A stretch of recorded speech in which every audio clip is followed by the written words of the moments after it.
Hi friends, இது Thursday ஃப்ரைடேயோட mini vlog தான். இப்போ எங்கே போகிறேன்னா, பேங்க்கில் கொஞ்சம் வேலை இருந்தனால ஒரு 12 மணி போல் கிளம்பிட்டேன். அதுக்கு முன்னாடி ஸ்ட்ரெயிட்டாக போய் அம்மாச்சியை சித்தி கடையில் விட்டுட்டு நான் பேங்க்கு போயிட்டேன். பேங்க் வேலையில் இருந்தனால கொஞ்சம் வீடியோ எடுக்கலை. சரின்னு சொல்லிட்டு வெளியே வந்துட்டேன். சரியான பசி, சாப்பிட போயிட்டேன். ஸ்ட்ரெயிட்டாக அம்மா கம்பெனி போயிட்டேன். அங்கே போயிட்டா ஏன்டா வந்தோங்கிற அளவுக்கு ஆயிடுச்சு. சரியான வெக்க. நான் வீட்டுக்கு கிளம்புறேன்டா சாமின்னு சொல்லிட்டு தேர்ஸ்டே வீட்டுக்கு போய் தூங்கினது தான் அதோட முடிஞ்சு. அதுக்கப்புறம் ஃப்ரைடே ஆஃப்டர்நூன் போல் கிளம்பி என் ஃப்ரெண்டு வீட்டுக்கு போயிட்டேன். ஏன்னா ஏரியாவில் ஃபங்க்ஷனுங்கிறனால எல்லாம் ஒரே மாதிரி சாரீ எடுத்து வச்சுருந்தாங்க. அம்மாக்காக அதை போய் வாங்க போயிட்டேன். அது ஏன்டா போகணுங்கிற மாதிரி ஆயிடுச்சு. சரியான வெயில், மண்டையே பொழந்துருச்சு.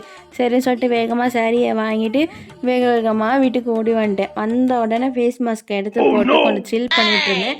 அதை எங்கள் அம்மாச்சி பார்த்து ஸ்மெல் பண்ணிகிட்டு இருந்தாங்க.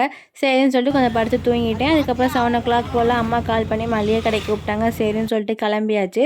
வழக்கம் போல் எங்கள் அம்மா வாங்க நான் சாப்பிட்டேன்னு உட்காந்துருந்தேன். அப்புறம் எல்லாம் வாங்கிட்டு அப்பா கால் பண்ணி அப்பா வந்தாங்க. வீட்டுக்கு கிளம்பியாச்சு. பாய்.